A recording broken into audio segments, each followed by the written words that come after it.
Good morning. Thanks for joining me. My name is Derek Mitchell, and I'm here to talk to you about ketogenic diets and what it means to you and how to use this way of eating to get fit, lose weight, be healthy. I and a little bit about my journey in the last few days. I've had an amazing week as far as nutrition and learning, even more effective ways of trying to lose a few more pounds. My goal weight was originally I had started in late August at around 244 pounds. I was that heavy, and my initial goal weight was 200, and I've surpassed that. And now, as of a couple days ago, I reached 190 pounds, and my secondary goal weight was 185. So I got another 5 pounds to go, but that will happen, and especially now with the weather getting a little nicer here and the temperature improving, the snow melting, I can start. I actually took my first walk of 2015, 5.79 miles, and a little achiness there. I haven't been walking long distances since the late fall or at least early winter, but I'm up to it now. So why am I doing this video? I'm doing this video just to talk to you about how you can move forward and get closer to eating the right types of foods. And this is my opinion. The types of foods are whole foods. Whole foods meaning foods that are not processed, foods that are low in carbohydrate count, foods that don't aggravate inflammation within your body, things that will help you burn fat as opposed to storing fat, and also those that make your brain healthy, focused.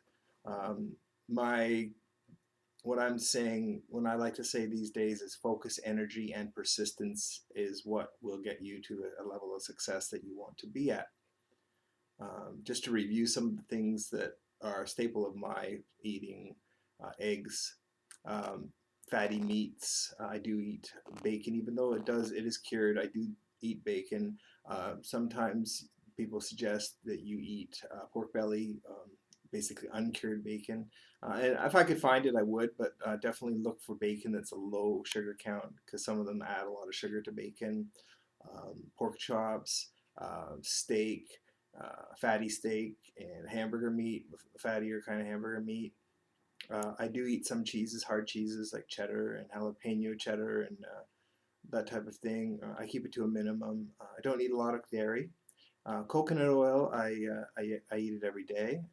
Increasing my fat content has been a goal of mine. Try to get to about 80% of all the foods that I eat being fat. So that is where I'm at now. The more fat you have, you want to keep your protein moderate. So basically, I try to keep it around 100 or less grams of protein per day. If you're a woman, you may want to even go less than that. But of course, one of the best things about trying to figure out what works for you is experimenting on your own body and seeing what works. Some people have a higher sensitivity to the insulin type foods. Those foods that are higher glycemic index will cause you to produce more insulin, therefore storing fat. Those are the foods you want to avoid. You don't want to go near sugar. You don't want to go near wheat, grains. Those type of things are inflammatory. They produce an insulin effect, and you want to try to get away from that. That is for health reasons as well as for weight loss, because, excuse me, the more insulin you have produced, the more fat that's going to be stored on your body. So it's not going to help you lose weight if you eat those items. So anything processed, stay away from. Bread products, any starchy vegetables. If you're going to have vegetables, keep it to those ones which are low glycemic effects, such as broccoli, some lettuce and asparagus, and I can name a few, but just look on the web for glycemic index list, and you'll see that there's a lot of vegetables that have a low glycemic index. But also keep track of the carbs that you eat with veggies, so don't eat too many. Fruits, I'd suggest at first at least stay away from fruit.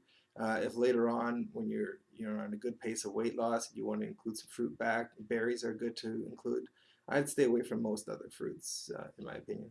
Avocado is very high in fat, and that's one item that you might want to consider if you like avocado. I do not, so I don't have avocado. So coconut oil, which is a form of half of the makeup of coconut oil is a medium chain triglyceride. The other is lauric acid, and those are very, very healthy um, uh, items to include in your diet. So coconut oil, I would suggest try to include each day if you possibly can. Try to get it virgin organic if you can. Something close to as original as possible. Nothing with extra items in it. I use stevia for sweetening. Natural stevia extract. I don't have any of the other type of stevias that have like erythritol or dextrose added to them. I don't do that. It's all pure stevia. The taste is a little off, but you can add other things to improve that. I use vanilla extract or imitation vanilla extract to improve. Like I have decaf coffee. I've started to get away from regular caffeinated coffee just because, just to want to see how much it stresses my adrenal glands. I think caffeine does stress it. The other hormone you need to watch out for, and this is one that's been impacting me, is cortisol. Is when you're getting in stressful situations, your body produces too much cortisol, and that will affect your ability to lose weight as well. So try to keep yourself in as much a relaxed state as you can. Obviously, there's nothing wrong with some exercise, but don't push yourself too hard, because the more you do, the more cortisol it will be released.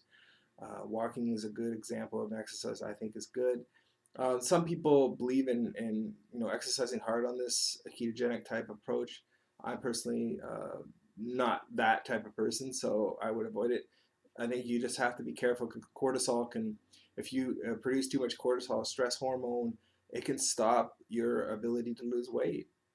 So you have to find that balance, and that's where experimentation, they call it N=1, essentially seeing what works for you as an individual is the best way to approach weight loss and health and moving forward. I'm really excited about the health benefits, fighting off things like Alzheimer's and cancers and those type of things, especially diabetes. They're so beneficial. The ketogenic type foods are so beneficial towards fighting those type of diseases. And that excites me a lot. So I hope that you get a little bit of information for moving forward in your goals, whatever they may be. Remember, all your goals are human goals. Weight loss is just a physical explanation of what you're trying to move forward towards. It's not the be-all and end-all of life. You want to be happy up in your head. You want to be focused, and you want your body to feel as good as it can. I hope that whatever I'm saying makes sense to you. If you have any questions, feel free to comment or send me an email at niagaraedge@gmail.com. Please like this video if you do like it, and I look forward to talking to you in the future. Thanks very much. Have a great day.